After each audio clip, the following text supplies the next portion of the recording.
Yet I'm the one. How tempting to do something good. Or do you really want a neighborhood where people piss on your stoop every night? That's Brent.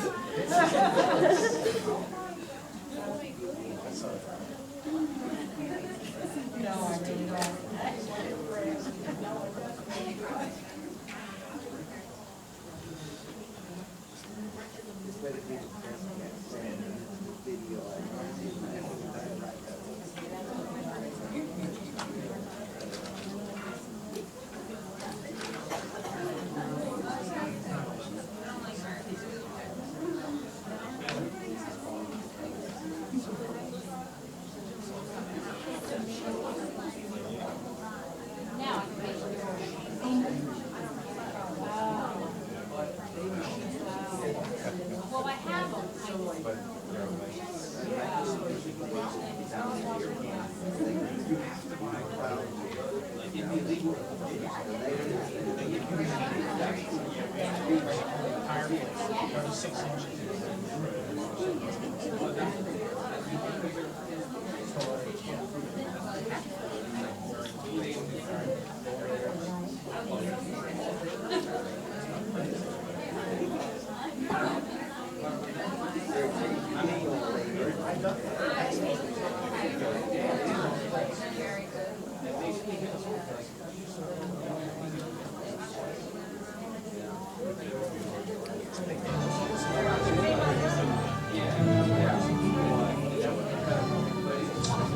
Dr. Donald Berwick, a Harvard-trained pediatrician, has dedicated his life to tracking a killer in a place that is supposed to make you well.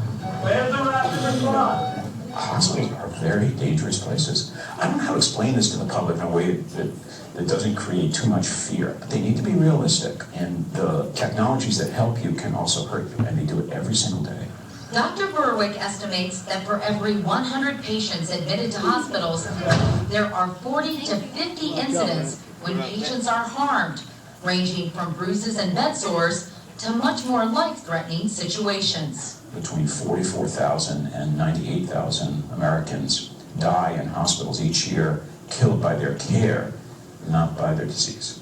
Do you hear from family members who say, my husband or wife or sister died and it didn't have to be? My email is full of the most poignant stories that are surfacing from families loved ones, patients themselves saying, this happened to me, why did it happen, didn't have to happen.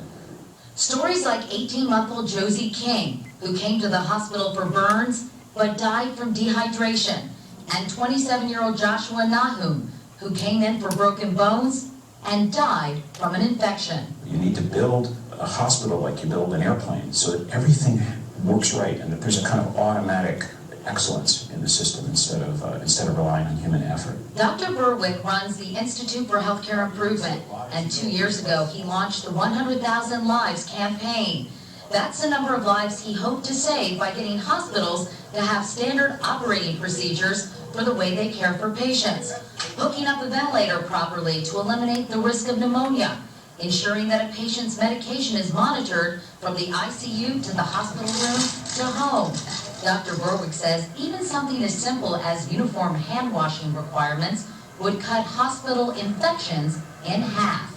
So do you travel around and check out the hospitals and see what they're up to? Yeah, we have a campaign team that makes field visits all the time. We recently met Dr. Berwick at New York's Beth Israel Hospital, one of the more than 3,000 hospitals that has signed on to his campaign. Dr. Brian Cole is the hospital